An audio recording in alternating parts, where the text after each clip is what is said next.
Anda salah satu orang yang kini telah melakukan pembayaran melalui ponsel, melakukan transfer uang melalui aplikasi, maka Anda adalah salah satu dari jutaan konsumen industri besar bernilai puluhan triliun rupiah tidak hanya bernama bertumbuh, tapi fintech. juga mencatatkan perkembangan yang cukup fenomenal di tengah Masa tekanan depan industri pandemi. keuangan. Dompet digital kini semakin banyak, mulai dari GoPay, OVO, Dana, hingga Link Aja.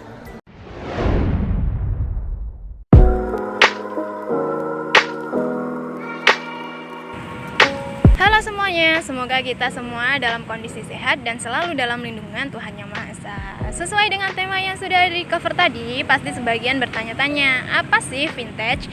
Apa sih gunanya untuk sehari-hari dan gimana sih caranya? Oke, kita akan kupas satu persatu mengenai pemahaman vintage dulu. Vintage atau financial technology atau dalam bahasa umumnya adalah teknologi keuangan, adalah penggabungan antara teknologi dan sistem keuangan. Jadi sebenarnya adalah suatu inovasi teknologi yang dikembangkan dalam bidang finansial sehingga transaksi keuangan bisa dilakukan dengan praktis, mudah, dan efektif.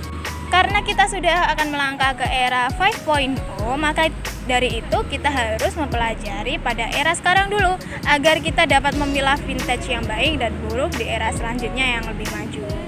Banyak sekali jenis vintage di Indonesia, salah satunya adalah e-wallet.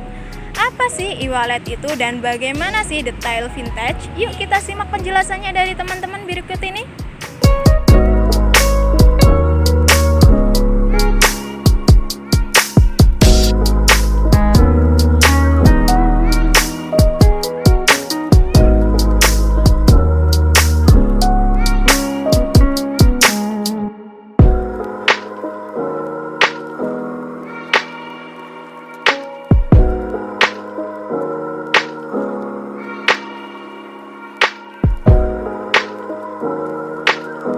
Nah, kemarin kan kita ikut webinar ya minggu lalu itu kan bahas yang vintage itu. Sebenarnya vintage itu apa sih gunanya untuk kehidupan kita sehari-hari? Wah, kelihatannya kamu kemarin nggak ikut webinar, cuma sambil tiduran aja nih. Enggak sih. Oke, aku jelasin tentang manfaat vintage di Indonesia itu apa aja. Yang pertama itu ada transaksi keuangan yang lebih mudah. 2, akses pendanaan lebih baik. 3, taraf hidup masyarakat meningkat. 4, mendukung inklusi keuangan. 5, mempercepat perputaran ekonomi. Nah, banyak banget kan manfaatnya. Sebenarnya kalau masyarakat keseluruhan mau ikut maju di era ini, pasti jauh lebih mudah dan lebih praktis untuk keseharian. Dan kita juga punya bekal untuk kita revolusi di era selanjutnya. Yang pasti lebih maju teknologinya. Oh gitu ya. Ya paham bang. Nah aku mau tanya dong, jenis-jenis fintech itu apa aja sih? Nah kalau ini aku tahu.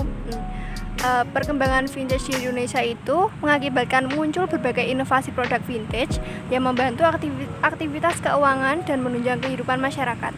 Nah banyak sekali nih jenis-jenis vintage. Yang pertama ada peer-to-peer lending atau jasa keuangan.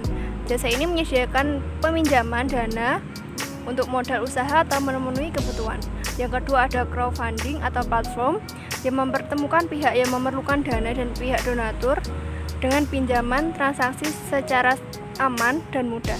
Yang ketiga ada e-wallet atau dompet digital yang menyediakan layanan menyimpan uang secara elektronik bagi penggunanya. Tujuannya untuk mempermudah penggunaan melakukan pencairan dana untuk transaksi di aplikasi-aplikasi seperti marketplace, merchant app, dan semacamnya. Ini sih yang paling sering digunakan itu e-wallet ini. Yang keempat ada microfinance yang merupakan layanan perusahaan yang membantu masyarakat kelas menengah ke bawah untuk menunjang kehidupan dan keuangan mereka melalui penyediaan layanan finansial. Yang kelima ada payment gateway, yaitu melakukan otoritas pembayaran melalui transaksi online. Yang keenam ada investasi. Investasi ini bermigrasi secara online yang memudahkan investor menanam modalnya. Yang terakhir ada bank digital, yaitu bank yang 100% transaksinya dilakukan secara digital. Itu sih jenis-jenis vintage yang aku tahu.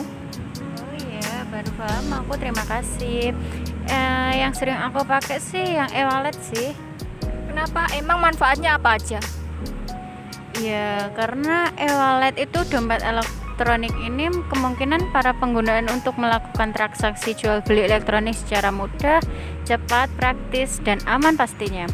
Di era globalisasi seperti yang saat ini kita dipaksa untuk terus beradaptasi dengan adanya perkembangan teknologi, dan dompet digital ini salah satunya. Pada dasarnya e-wallet adalah dompet digital yang bisa digunakan sebagai alat pembayaran yang terintegritas. Manfaat dan keuntungannya juga banyak sekali loh.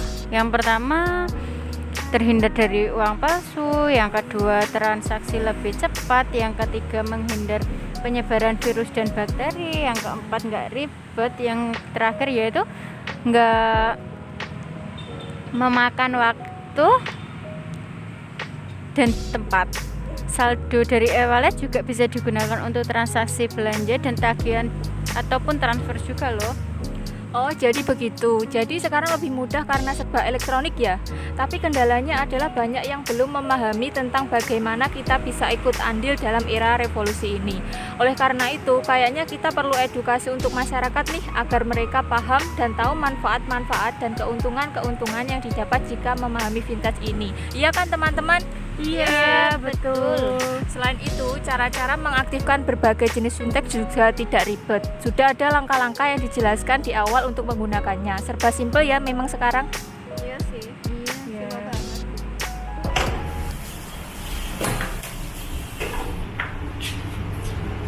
Coba, lihat itu nih, dompetnya. Makasih, Mas. Ya, udah.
Memudahkan transaksi setiap saat. Kami dari kelompok 25 mengucapkan terima kasih.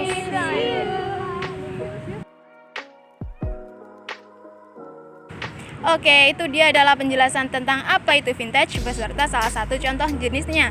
Memang kita di era revolusi yang sudah semakin canggih ini harus mengikuti perubahan dan kemajuan teknologi agar tidak tertinggal oleh kemajuan teknologi yang semakin pesat ini, agar kita juga bisa dapat memilih mana yang baik digunakan dan mana yang tidak baik digunakan, atau yang biasa kita sebut dengan vintage ilegal. Pastinya tetap berhati-hati dalam memilih vintage.